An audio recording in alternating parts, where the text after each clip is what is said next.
My girlfriend stole our billion-dollar company and married my cousin, the day I was fired and disowned by my own family. They thought they'd crushed me, left me with nothing. They were wrong. Now, I'm back to claim everything they stole. The company, the power, the revenge. And it all starts with this contract. Fury simmered within me as I walked home. Blinded by love, I had poured my heart and soul into the company, giving Susan everything she ever wanted. Now, I was left with nothing but the bitter taste of betrayal. When I arrived, the news of my dismissal had already reached my parents, courtesy of Peyton. Their greeting was a cold shoulder and a torrent of criticism. "You've never been as charming as Peyton," my father barked. "Jobless and don't even have a girlfriend. A real disappointment. University was a wasted expense," my mother chimed in. "The relatives are coming over later. Don't you dare sulk. You're not the big boss anymore. Go beg Peyton, maybe he can toss you some small jobs." If it was not New Year's Eve, I would not have bothered coming home to this den of negativity. But no matter how much I did not want to, I still had to face everything. What I did not expect was Susan waltzing in with Peyton by her side. A picture-perfect couple. Susan, the woman I had spent 5 years with, the woman who never wanted to settle down, was now ready to parade around with Peyton after a mere few days?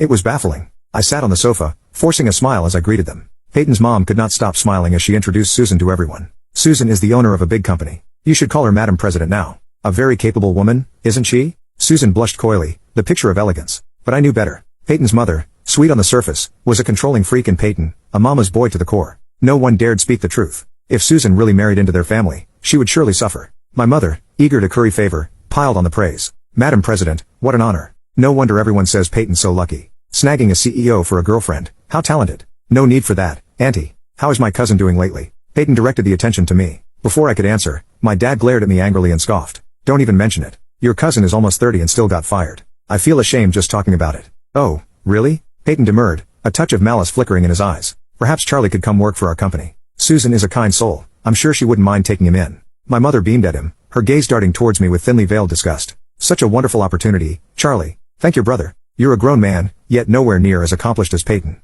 Peyton's parents preened with pride. "Indeed, Charlie. You're at the age to settle down. Heard you've been seeing someone for a while? Bring her home, meet the family." Though, finding a girlfriend like Susan, well, that's a talent not everyone possesses, just like our Peyton. The echoes of their praise for Peyton and thinly veiled criticism for me were punctuated by Susan's stiffening posture. Even Peyton seemed to squirm under the spotlight. A sardonic smile played on my lips. "Understood, Uncle," I replied. My mom suddenly remembered and quickly added, "Speaking of your girlfriend, you've been together for 5 years. Why haven't you brought her home? Is she some kind of monster?" "Mom," I said, my voice calm but laced with a bite, "you know her name is Susan, right?" The room plunged into a tense silence. My aunt, ever the peacemaker, offered a weak chuckle. "What a coincidence, eh?" "Indeed," I said, my voice steady. "She's Peyton's girlfriend now. How could I have brought her home? We just broke up. My ex-girlfriend, that is. Isn't that right, Mr. Opportunist?" The weight of my words hung heavy in the air. Then, a stinging slap from my mother sent my head reeling. My face burned with a fresh wave of fury. She was flushed with rage, looking extremely angry. "Why are you saying such things?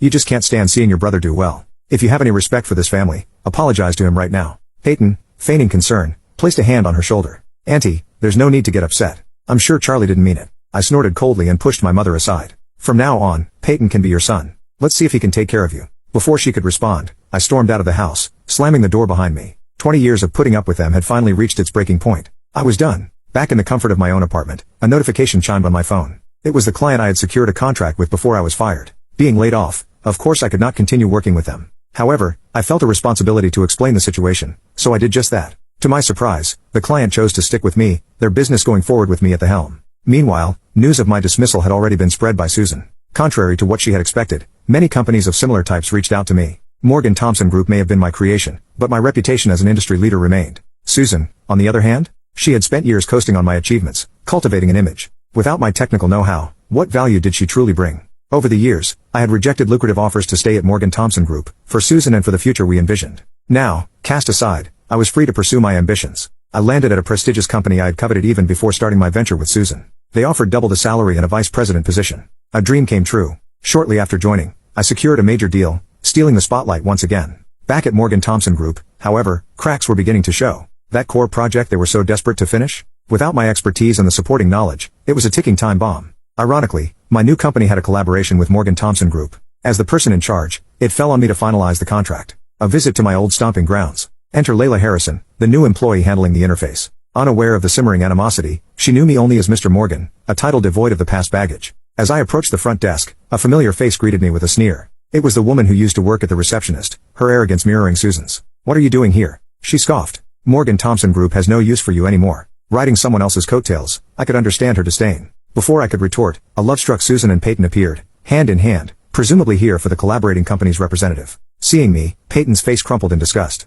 You? What are you even here for? We have nothing left to offer you. A chuckle escaped my lips. Layla, completely unaware of the drama unfolding, rushed down from the elevator, bowing deeply. Mr. Morgan from the cooperating company is here for the contract negotiations. Susan and Peyton's faces contorted in shock.